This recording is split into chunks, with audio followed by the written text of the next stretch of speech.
બલરામ મહારાજની જય। આજે લાખો વાર દીકરા આ મનુષ્ય જન્મ એળે ગુમાયો। આ તો આ મહાપુરુષો આપણને જગાડવા માટે રાત દિવસ મહેનત કરે છે। આવા મહાપુરુષો ના ખરેખર કેટલા પરમાર્થી છે।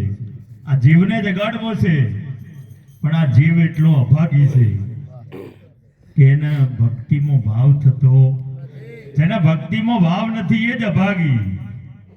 બીજાને કોઈને કીધો તો એક મહાપુરુષે કીધું છે કે તું સબકા સરદાર है फिर गुलाम कैसे हो रहा, भूल कर अपने को प्यारे पेट खातिर रो रहा। કે તું તો સરદાર છે, બાધોનો સરદારનો સરદાર તું છે, પણ કે આ પેટના ખાતર આ રોઈ રહ્યું કે બસ હજી થોડું વધારે, હજી થોડું વધારે। તું સબકા સિરતાજ है महाराज सब संसार का, चैतन्य रूप विसराय के इंद्रियों के वश क्यों हो रहा। કે તારું સ્વરૂપ ચૈતન્ય હતું, તું આવે જોયે એવો હતો અને એ ભૂલી અને બસ ઇન્દ્રિયોના વશ થઈ ગયો। પછી હાલ કોઈ સત્સંગનો હવે ટાઈમ નથી। છેલ્લે અચલરામ મહારાજે કીધું કે દિન ગુલામી છોડ पहचान ले निज रूप को, अचल राम तू ब्रह्म है गफलत में कैसे सो रहा। આ તારા સિવાય બીજું કોઈ બન્યું જ નથી, પણ આ તું હે એને જોણતો નથી। એટલું જોણી લે ને તો બસ આ મહાપુરુષો એ જ વાત કરી।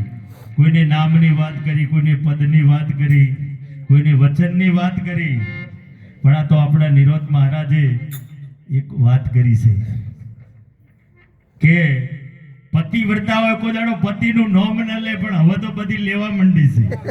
જગતમાં લેવા માંડી ને અમારે લેવા માંડી છે કે શું સમજ્યા, શું સમજ્યા। એટલે આ વસ્તુ પડદો રાખેલો છે, પણ અત્યારે બધા આ જમપેલી બહેનો ઢૂચી છે ને, રમેશ જે નોમ હોય ને લઈ લઈને બોલાવે છે। મહાપુરુષોએ ના પાડી છે, પણ ખરેખર મર્યાદામાં રહેવું જોઈએ। અમે ઘણા મહાપુરુષોના સત્સંગ પહેલા ઓભળેલા છે, પ્રખર મહાપુરુષોના, પણ કોઈ દાડો એમના મોઢે આવો સત્સંગ ઓભળ્યો। થોડી મર્યાદા, પછી આપણા ભક્તો પછી મર્યાદા નથી રાખતા, આપણે એમને ઓમ તેમ કરીએ છીએ। એમના જે આપણે વસ્તુની કિંમત ઘટે છે ને એનું કારણ આ છે। ખરી વાત છે, સાચી વાત। તો હવે વધારે બોલવું નથી, હવે આપણે થાળ બોલીએ।